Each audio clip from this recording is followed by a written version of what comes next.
Greetings, listeners, domestic, international, and extraterrestrial. I am Daive Reed. And I'm Kristen Riley, and this is The Cast Files.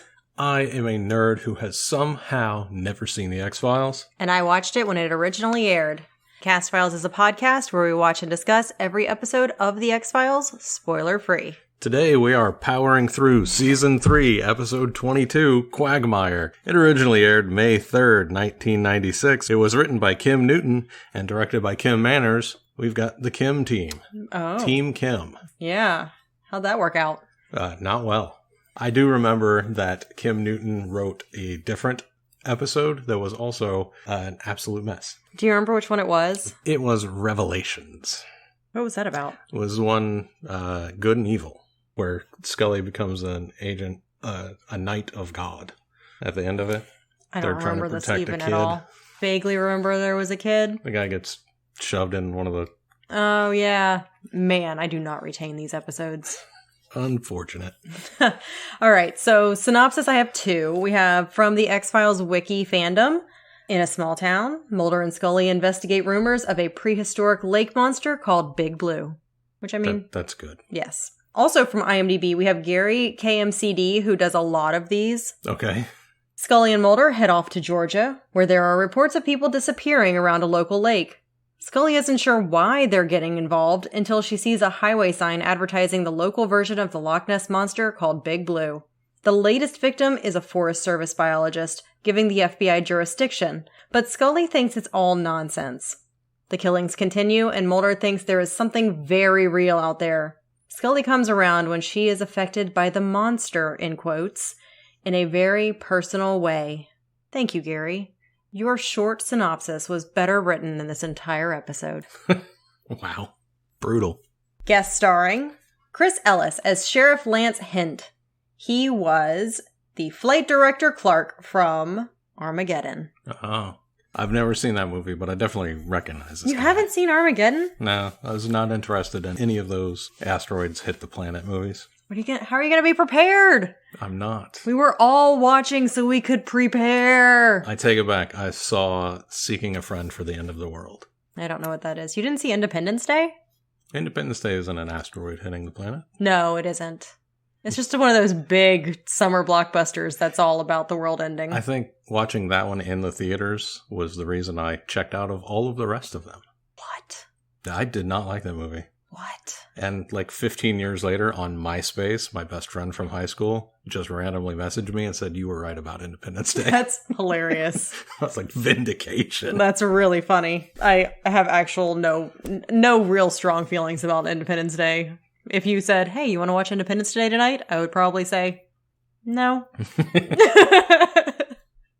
Timothy Weber as Dr. Paul Faraday. Timothy Weber previously played Detective Talbot in the X-Files episode Tombs. Okay. The best episode of the X-Files. I still think that's Clyde Bruckman. But I knew I recognized him, but I couldn't figure out from where, so that would explain it. He was also Jess Harold in Our Town. Definitely didn't see that. That episode? Oh, I thought you meant like a movie called Our Town. No. All right, we also have R. Nelson Brown as Ansel Bray. He was in the 2005 version of The Fog featuring Selma Blair. Just because we talked about The Fog and how it was a movie and then it was a movie again, apparently. Yes. Mark Aitken? That's how it's spelled. As Ted Bertram. He was a suspect in Psych and a mailroom guy in Elf.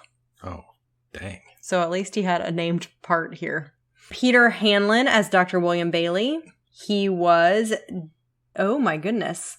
I misspelled this guy's last name. He was David Wayland, I think, in Psych. So he was also in Psych. Nice. We have Tyler Labine as Stoner Dude. And I just wrote, Dale! I love Tyler Labine. Exclamation point. We have Nicole Parker as Stoner Chick. She was Nasty Number 1 in The Neverending Story 3. Oh. And Terrence Lee as Snorkel Dude. He was Stunts in Chronicles of Riddick. Is that a character name or an occupation? I believe it's an occupation. Okay. All right, let's get into it. In Milliken, Georgia, we are not in Georgia, by the way, guys. You know how I know? The trees? Yep. A guy catches a very docile frog. Biologist Paul Faraday and forest ranger or Forest Service biologist William Bailey argue about nature and the decreasing frog population. Dr. Faraday told Bailey that nature should be preserved not only for future generations, but also out of respect.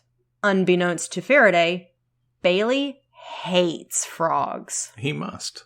It must be a personal vendetta. It is. Because why would a Forest Service guy be like, Fuck climate these frogs. Change? Fuck these I don't frogs. believe in any of that. People encroaching on the ecosystem of a very particular cold-blooded creature. Fuck the environment, says Can't be this that. Forest Service guy. Bailey leaves Faraday by the lake, but as he reaches his truck, he notices his beeper is missing. Bailey goes looking for the missing beeper somewhere, but not where he was just standing with Faraday, because we don't see Faraday in the cold open ever again. And Bailey ends up getting dragged into the lake by an unseen creature and killed. Close-up shot to the frogs he so hates.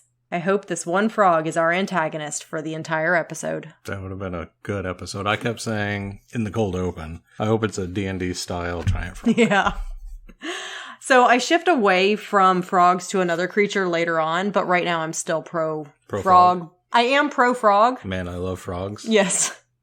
Yes. I love frogs. I love frog sounds. But later, I shift my focus to another creature that it absolutely could be. Not because I don't like frogs. Okay. Just making that statement up top so no one gets confused. Okay. We don't want any confusion. No. Frogs are great. Mulder and Scully investigate the missing person case after Dr. Bailey's body disappears. Whose side will Scully be on now that we know Dr. Faraday is a tree-hugging hippie? I don't know. Right? Nature is dangerous, but so is prejudice. Wow. You're so woke. Scully brings along her dog, Queequeg, whose name I hate, and I hate that I have to say it later again. Surely there's a nickname you can get out of Queequeg, that you don't have to say the entire thing every time you call for the dog. I hate it. But she has to bring her dog along because of Mulder's hasty schedule, which I'm certain will end well for all. Also, you know how I feel about kennels is a great line knowing they're headed to the swamp. I don't get it. Oh, that's what she says. Yeah, I know. She says, so her mom's out of town and all of the dog sitters are booked and she had 5 minutes to get ready, so she had to bring the dog, and you know how I feel about kennels.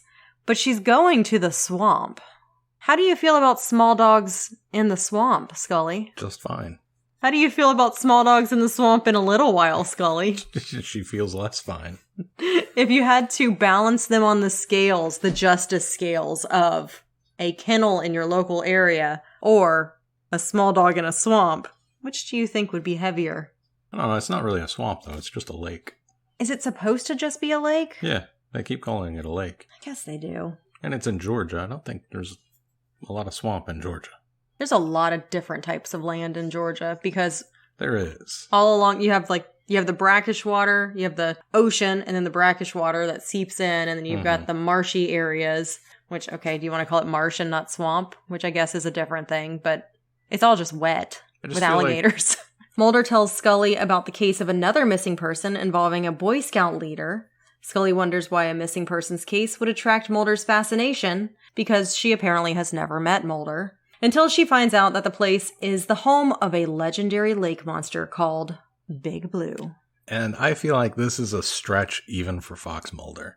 Oh, it absolutely is. I do, however, love the signs leading up to the lake where Big Blue is, the big reveal. What's bigger than a hill? Something like that. It's great because it's these little teaser signs that you see on the highway if you're getting closer and closer to an attraction, and it's like revealing a little bit more. And then by the time you know what it is and how close you are, you're only 25 miles away. You have to go. You've been watching for and reading these signs for the last 3 hours, and you're bored out of your mind, and you got to stop anyway. So you might as well go see whatever this is. It's like Buc-ee's. It's not like Buc-ee's. Because Buc-ee's is way better. I disagree. You get beaver nuggets at Buc-ee's. You do get beaver nuggets at Buc-ee's, but it's more like the Bigfoot Museum that we went to in Georgia. Oh no, you planned that. Well, I did plan it because that's the kind of person I am. Yeah. I don't need a billboard. Exactly. But if there had been a bunch of billboards, it would have been more like that. Buc-ee's is just the Walmart of a gas station. Buc-ee's is the Disneyland of a gas station. Oh, I'm sorry. That's right. That's what I said before. Yes. I was more correct in the past than I am in the future. It happens. Yeah. All right. They stop by Dr. Faraday's lab. He's not interested in their shit. Scully is wearing a suit that actually looks tailored for once in this entire show. Good job, wardrobe person. Dr. Faraday accuses Mulder of chasing fairy tales, which is pretty hilarious because true. Yeah. Do you have anything to say about their... I liked Dr. Faraday. He's a scientist, he's concerned about the environment, and he does not have time for this nonsense. Yeah, it was a bunch of nonsense. They were accusing him of stuff, and he was like, so, are you specifically accusing me of this? Do you want to just cut to the chase? He had that line that was something like, both of you are bad at getting to the point. Yes, it was pretty great because... He didn't have time for either of their nonsense. It was fantastic. It was Just pretty because good. I didn't like the guy doesn't mean I murdered him. Oh, yeah, that was the big thing. So you were the last person to see him, which, fair, you need to go talk to the last person who saw a person alive. You have to. But that does not mean... That doesn't mean they killed him. Oh, well, I hear that you didn't like him. Yeah, I didn't like him, and I was the last person to see him. And then he left, and then I played with my frogs for a little bit longer, and then I left. The end. And now he's gone, and I'm not sad. You don't seem too broken up about it. I'm not. You don't have to be broken up about someone you don't like disappearing. Does not mean I killed him. You can be, you can be distressed for his situation or concerned for his family. You don't even have to be that. You don't have to be. You can. But you can just also just be like... Whatever. Interesting. The end. The end. All right. Next, Mulder and Scully go to a local bait shop and ask what the bait shop owner believes. After selling Mulder the equivalent of a hand-drawn map to the lake for $2.50, which is almost $5 today. Was it hand-drawn? It was basically. Oh. It was a print. It didn't pay too much attention to it. I thought it was like a legit road atlas. No, it was not a road atlas. If it was a road atlas, hilarious. I would not have looked it up. I would have been like, that makes sense. That's so funny. It was one of those pamphlets that you get that they print out at these types of attractions. And it was basically $5 to get him it was like to... a campground. Yeah. No. Okay. Hilarious. Yeah. $2.50 for that. Printed off at the Xerox machine. Awesome. One side has a couple of things about like why the lake is named this and what the campground situation is like and where you can fish and where you can't fish. And then a bunch of advertisements or whatever. And that's what it was. $5. Great. I love it. So that's what he buys. The agents ask about what they think about Big Blue. Basically, the locals enjoy the publicity because it brings in tourists like them. And they're like, we're not tourists, we're FBI. And then Scully's like, well, I'm FBI. And he's, I guess, technically FBI, but he's also really just a tourist. So in this situation, I guess he's the tourist here. The accidental tourist. And then he buys a bunch of t-shirts and souvenirs. Big foam finger. He would, but he doesn't have anybody in his life besides Scully. Okay. Think about it. Look, that's not a reason to not buy a big foam finger. That is a reason to buy a big foam finger. I said a bunch of t-shirts first. You were thinking about what you were going to say and not listening to what I was saying. So you can get a bunch of different t-shirts. From the same thing? Yeah, I would have gotten a lot of those Lost Sea t-shirts, but I didn't. I just got one. I don't know why.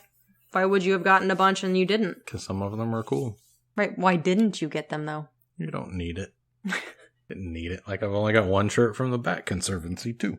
Yeah, that was a really cool place. All right. Well, a local man has a story about Big Blue eating his cow, and that has just driven him to make it his goal to photograph Big Blue and make a movie. But despite his persistent efforts to get that photograph, and out of hundreds of photos taken, remember, this is all on film, too. This is an expensive hobby. Yeah. He has been unsuccessful. Shortly, actually not shortly after, but actually while they are there talking, a guy fishes for the bottom half of the Boy Scout. Catches him a big one. He does. Pulls him to the surface. It turns out to be half of the Boy Scout troop. Mulder and Scully discuss nature and say that while we may eat them, they ultimately eat us, which reminds me of the Fake Deep video we just watched, and this is a nothing conversation. Uh-huh. The halved body is not enough evidence for Scully because she's right. It's not really evidence of anything yet. It's evidence of a body being bisected.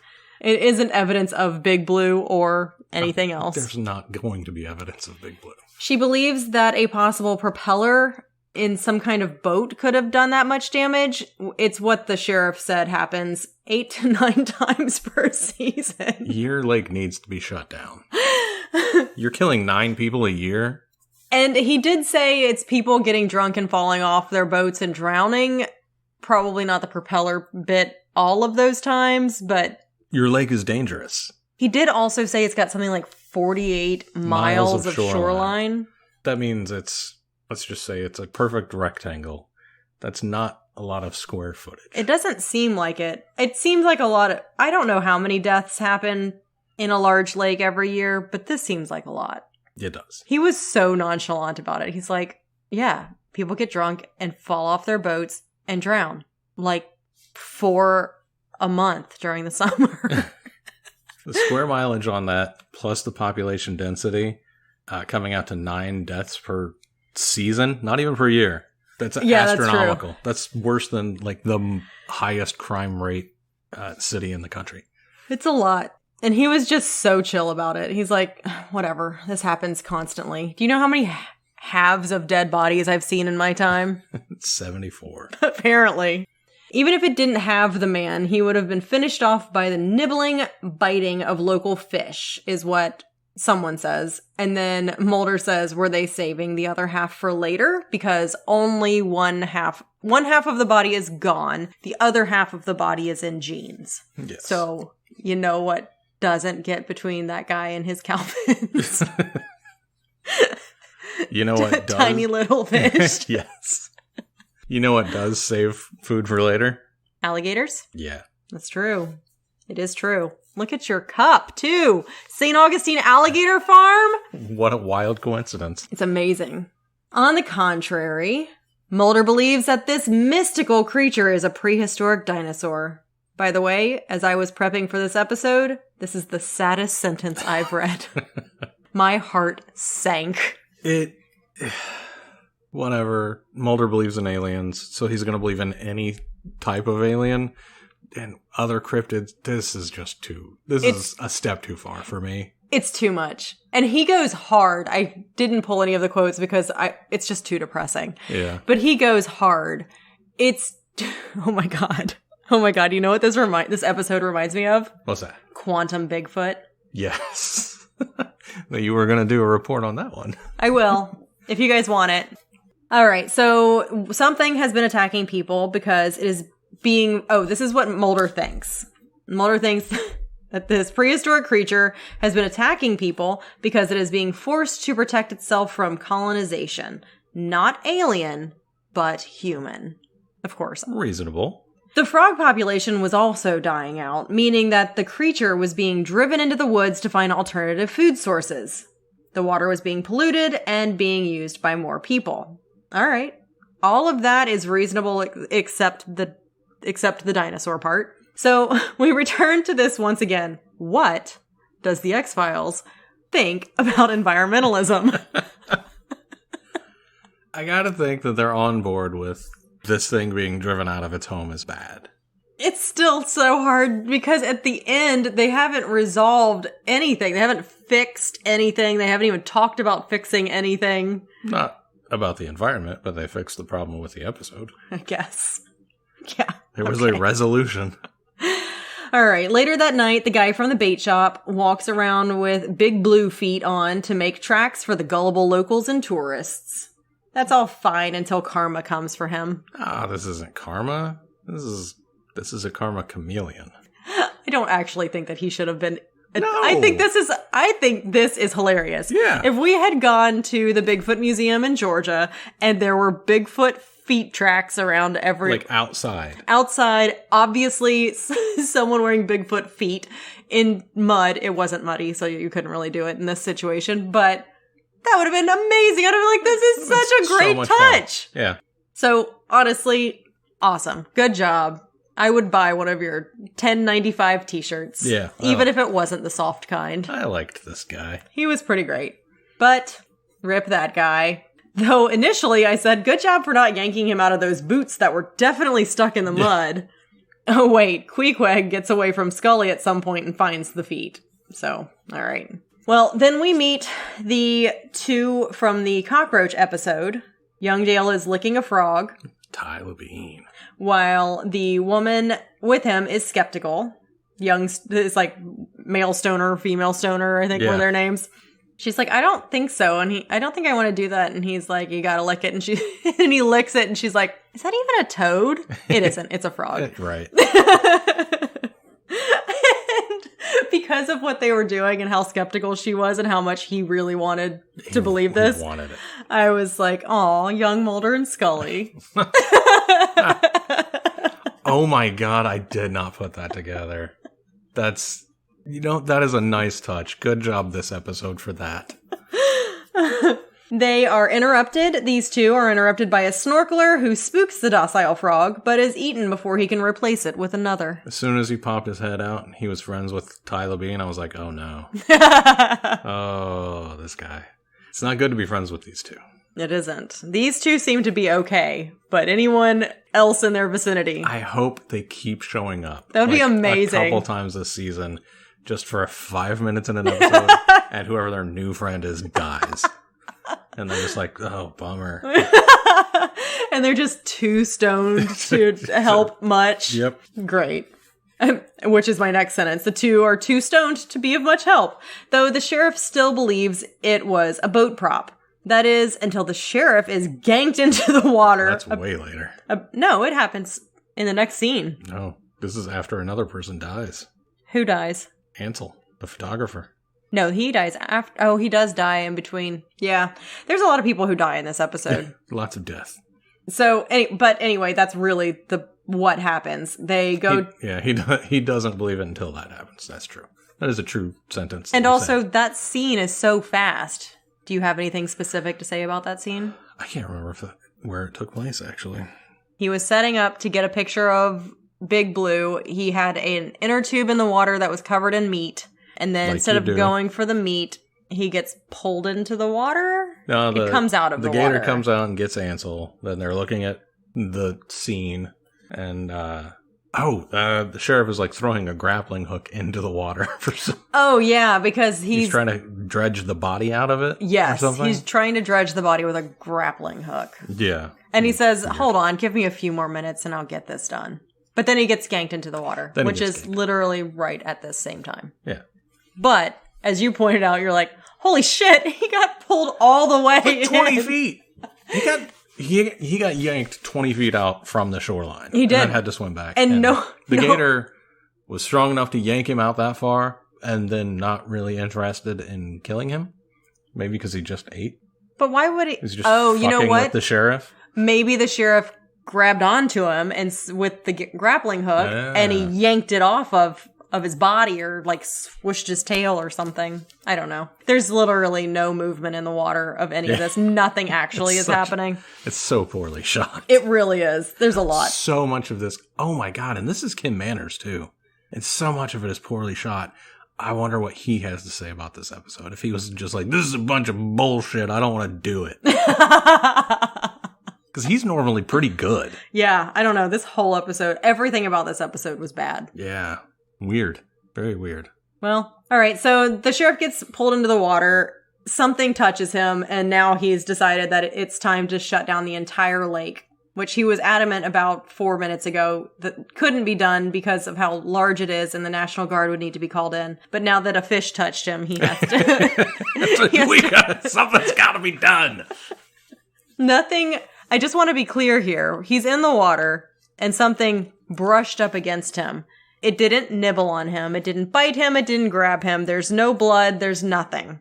It was something big, though. But I do want to tell you, I fully agree. Shut down all of the lakes. Shut down this lake for sure. Don't let anybody in lakes, because you know what happens when you get in lakes?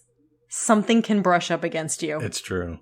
Do you know where my least favorite place to be in the whole world is? The water. Especially fresh water. You know what's in freshwater? Alligators. Monsters! We live in Florida. Literally, alligators are in every body of fresh water. I have this weird thing with alligators. Like, I'm not on the Obviously, I'm not going to go bother alligators. Yeah. I know not to do that. And I'm going to give them a wide berth if I see them. But if I see an alligator, I'm just like, oh, there's an alligator. Like, sup? I do that little chin lift thing. Mm-hmm. Pretend like I have a hat on. Tip your hat. Yeah. Say, milady. But I don't want to be in the water. Something might touch me. It's true.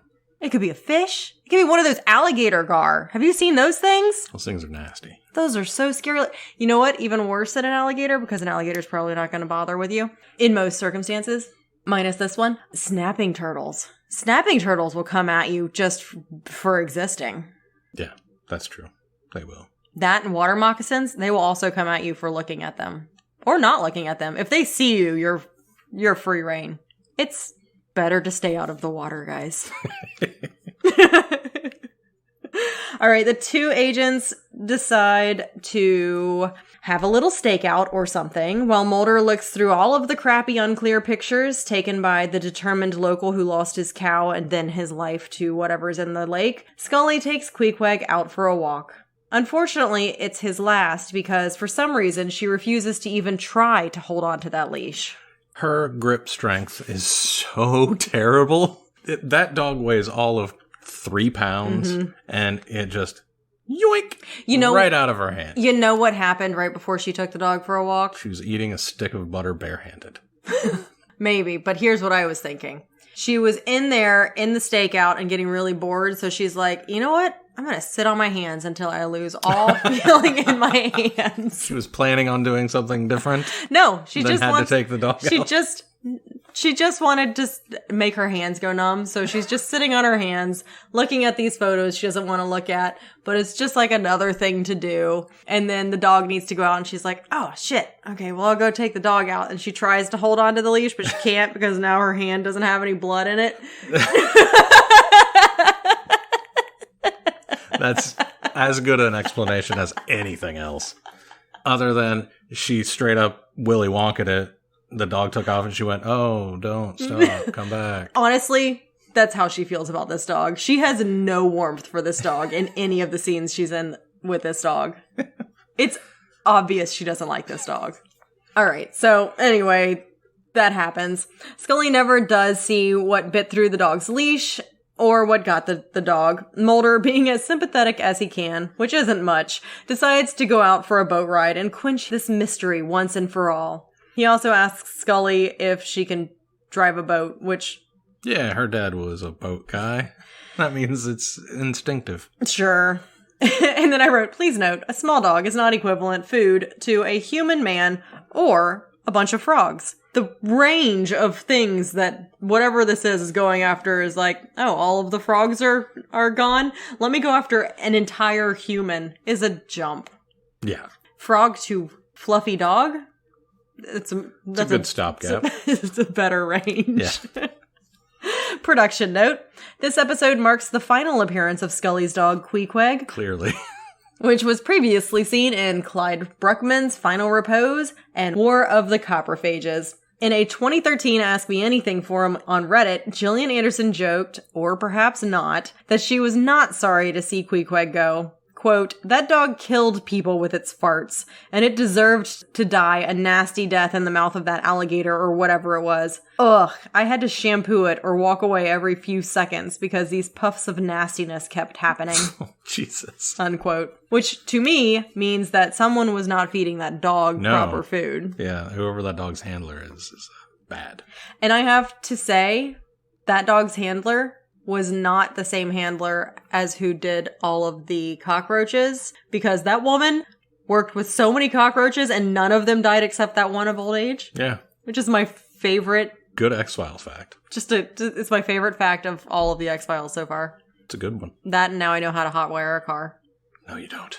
Yes, I do. Shh. Don't tell anybody that. So they go out on the boat. While driving the boat, Mulder notices something on the radar. It's big and fast, coming straight for them. Whatever was in the water crashed into the side of their boat, forcing them to abandon ship. Scully is on the radio fast, yelling, Mayday, Mayday! While Mulder fumbles with the hole, but quickly abandons that idea and grabs life jackets. Good heads-up move. Yeah. This part made sense. Everybody did something. All right. The two stand on a rock while the boat sinks. in water that in 5 minutes from now will be ankle deep, but whatever. Well, that was my first thought, is why on earth is there just a big rock in the middle of this lake? And isn't it reasonable to think that they ran into that if it is actually out there? But the rock wouldn't have been coming at them fast. It wouldn't have been, but they'd have been coming at it fast. I think that they don't know how to read the fish radar. I don't. I also don't, but I think that they also don't. No, nobody knows how to read the fish radar, so I wish Riley was down here to tell us how to read the fish radar, but he refuses to watch any of these. Why? This aired 10 years before he was born. Well, they rest on the rock in the middle of the lake, or what they think is the middle of the lake, and that the water is too deep. Though Mulder wants to swim in the dark water that's harboring the dark blue dinosaur he believes in. I don't know why I wrote a dark blue dinosaur, but that's what I wrote. While sitting there, Mulder and Scully have a conversation. Scully talks about her dad and his respect for the sea and nature, and Mulder delves into his beliefs on cannibalism and life. So I can't stop from just sighing so loud I can't hear anything on the TV when this stuff comes up. So I had to look up. So Scully's always like, my military dad was super into nature, right? Yeah, well, anything that has to do with dads and you're kind of out. For whatever reason, I am rolling my eyes and sighing so hard. I don't know anything that they talked about. What I did instead was I wondered how much pollution can be attributed to the U.S. military. Most of it. Yeah. So in The Guardian, is the U.S. military the biggest polluter? A 2019 report found that the Department of Defense is not only the largest consumer of energy in the U.S., but is also the world's largest institutional consumer of petroleum and thus the world's largest institutional emitter of greenhouse gases. And look, I understand. We all have to work for somebody, and most of the companies we work for suck, especially when it comes to, well, human rights and the environment and paying fair wages and everything. Everything sucks. So I get it. You gotta have a job, and you might like nature, and then you might work for a company that doesn't. But I'm so tired of this line. My dad, he super respected the water. He did. That's why he joined the Navy. To pollute the water. But it's like, can you show, not tell? Because they can't. Well, no. They can't be like, oh man, growing up, my dad was around all the time and we went to do this thing and it was great. You know, he really became a different person when he was on the water. No, it's just my dad was in the military. He was a military man and he liked nature. Let me talk about Moby Dick. That's what they had. They shared that book. So I also looked up Moby Dick because I'm so tired of Moby Dick coming up. Jesus. But so, fine. If you like Moby Dick, fine. I've read it. It's fine. I would never walk around quoting it, but whatever. I did find out that Moby Dick was a total flop at first, which is interesting because a lot of stuff that people seem to just not even actually like, but think that they like It's a Wonderful Life, were all huge flops. Yeah. In the beginning, but then based on exposure to that, now they start to think that they really like it, even though they've never actually thought about it before. The copyright on It's a Wonderful Life expired. Right, and so it was super cheap to run. Air. Yeah. Yeah. And that's why it's in Christmas tradition now. Yes. But I've heard people like, oh, it's my favorite movie. And I'm like, is it? Or have you never actually thought about your real answer to this question? Because I bet it's that. But also, usually when people say it, I'm like, we're coworkers and I don't actually care about what your actual answer is. Anyway, so Moby Dick only sold 500 copies in the United Kingdom when it first came out, compared to 6,700 for Melville's first book called Typee, which I thought was an interesting tidbit. Yeah, it's a weird drop-off. It really is. So I don't know what the first book's about, since nobody talks about it anymore. Joke's on everyone. Moby Dick made it. Well, I'm just glad it did, because now we have the wonderful music of his great-grandnephew. Herman Melville's great-grandnephew? Yeah. Moby. Is that how that's Moby's why his name is Moby? Yeah. See? A thing I've never thought about. Yep. Even a little bit. They are related? Yeah, I don't know that it's great-grandnephew, but it's something like that. I wish I had a rich and famous somebody in my past. Me too. I would like to be a nepotism baby. It'd be great. Scully compares Mulder to Captain Ahab, being so driven to find the answer that it will destroy his life and ultimately kill him. Which actually is alright, so the story behind Moby Dick is compelling. I think I'm just done with it in the X-Files.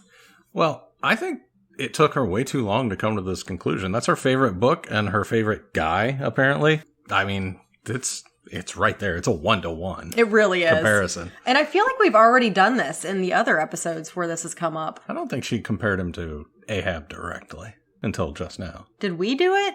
I don't think so. Probably not. That seems too smart for us. Mulder doesn't notice the criticism, but rather how Scully is able to know and list everything about him through the analogy.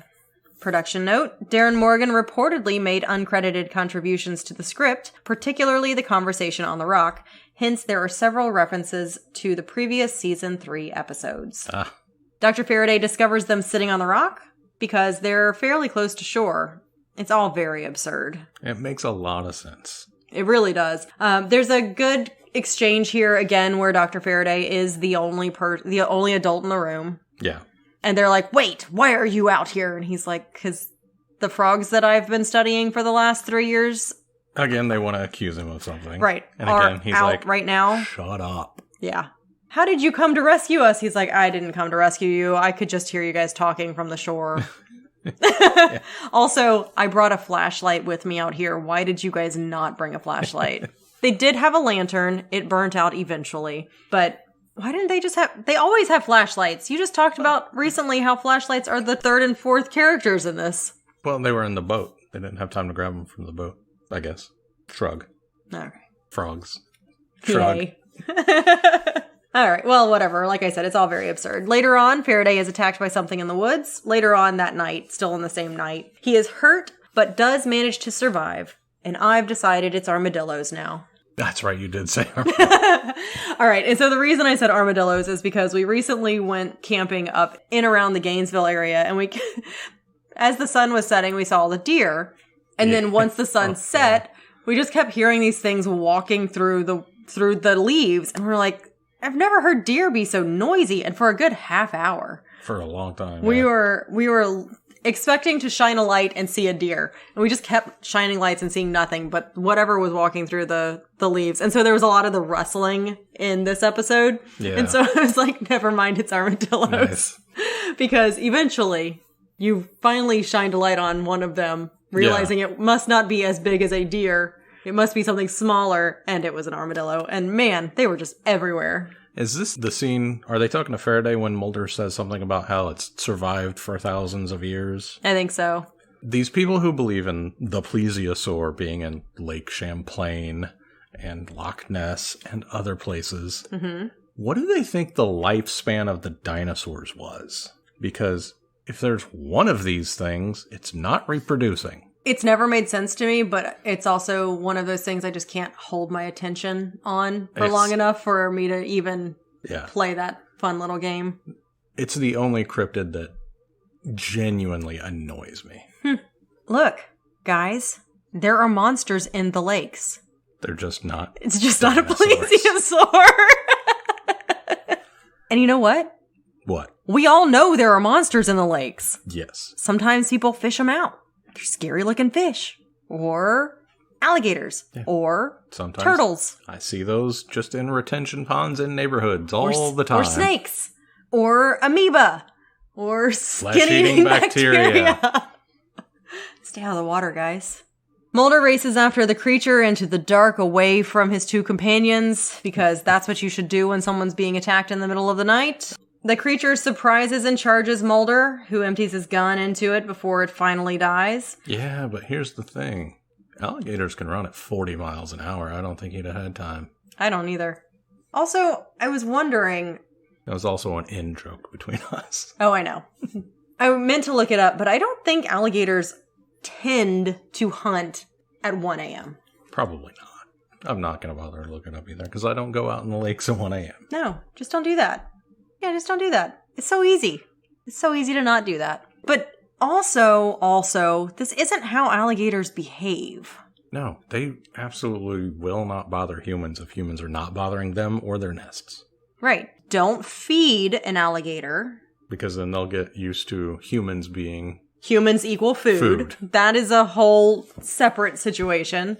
If an alligator comes at a human because another human's been feeding it, look, that's a human problem. That is not an alligator fault. But they got the trees wrong and they got the alligator behavior wrong. What am I even going to do with this? I don't know. All right, so bang, bang, bang, it's an alligator. Blah. Disappointed, he and Scully have one last look at the lake. Scully tells Mulder that there are more mysteries out there to be solved, and that just because this adventure didn't support his theory, he shouldn't give up. Which is wild. Why? Yeah. Give up on this one, Mulder. But don't give up in general. Right. As they turn away, the real Big Blue, indeed a plesiosaur-like creature, rises up from the water to watch them before diving back down below the surface, unnoticed by either Mulder or Scully or those 30 boats the sheriff says he's got on the water looking for something at 1 a.m., which also isn't happening. What did you think about this ending? Well, I involuntarily yelled, "Oh, fuck off." Yeah, you did. So I think that sums it up. Yeah. My initial thought was, that's cheap. Yeah. It was such a cheap way to end this. But Scully says people want to believe. They sure do. Yep. I think I wouldn't have a problem with Mulder believing in Loch Ness Monsters if the tone of the series overall wasn't so serious. It's so hard to get into the more silly episodes because the tone overall is so serious. If it was just silliness all around, right, then yeah, this would fit wonderfully, and it'd probably be a lot of fun. Going back to one of the series mentioned up in the cast section, Psych. Psych is super silly. And so sometimes he's pulling out, oh, I've noticed all of these things. And you're like, yeah, okay. Yeah, fine. You know what? Because you're going to do a little dance in a little while, and it's all going to be silly, and then you're going to roll on the floor, and then you're going to steal your friend's food, and we're all going to laugh about it. And so, sure. Yeah. You know how many hats were in that stadium. Yeah. Of course you do. Because that's the tone. Yeah. The tone is fun, lighthearted. You get into some serious bits, but you don't stay there too long. And then you come out and you're just like, it's all a little bit hyper realistic. So it's super fun. Yeah. They do, specifically Darren Morgan does a good job of making the silliness fit. Yes. This silliness just doesn't fit. Right. And it must... Obviously, it's his style and tone, but it also seems to be he knows comedic timing. Yeah. And oh my gosh, like in the circus episode when Scully is in the circus museum, yes, and the guy is like, and he's telling her some serious stuff, and for $5 more, you can see a thing that people have never seen before, would never believe, or whatever. Yeah. And she falls for it, and you can tell that she's hesitantly falling for it because she's like, I shouldn't fall for this, but I am sold. All right, here's my $5. And it pays off immediately. Yeah. And that is fun because there's some serious bits, and then there's some levity, and it all flows. And everybody's in on the joke, I think, is the other bit. Yeah, I don't think this is supposed to be funny. Right. But it's just silly. Which is why Darren Morgan knows what the X-Files should be. Because it is supposed to be funny. Yes. If it was lighthearted, even... You can have your heartfelt episodes. We did that in the 90s all the time. A very special Punky Brewster. Yes. Cherry doesn't know how to read. Right. But I think that's our problem with the X-Files. One of our biggest problems is that probably because there are so many different writers and no one knows what the tone is, I think some people want it to be super serious, and some people, like Darren Morgan, know that it should be fun. Yes, we're talking about potentially serious things. People are dying. There's a lot of stuff in the world that you can be serious about, but we can also talk about it and everybody can be in on the joke about how ridiculous this is. Or Mulder can just really sincerely believe there's a prehistoric dinosaur in this lake in Georgia that no one has ever seen. And somehow this giant animal has evaded everyone's notice on this lake that is so popular 10 people a season die here. And it's okay. That's fine. It's not even a big enough percentage for it to be a problem for anybody. Yeah, personally for me, I think most cryptids are a lot of fun, and I don't believe in any of them, but I like, the media surrounding them and everything. This is the one cryptid I absolutely, positively cannot get behind. They don't even make it fun in this episode. No. Nothing about this episode's fun. How are you surviving?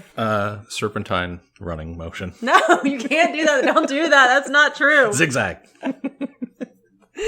I am standing my ground against armadillos like I did in Gainesville. Good job. Which, honestly, what that means is I talk whenever I'm trying to go off into the woods where I know an armadillo is. I'm just talking to it the whole time. Hey, guy, I'm coming over here.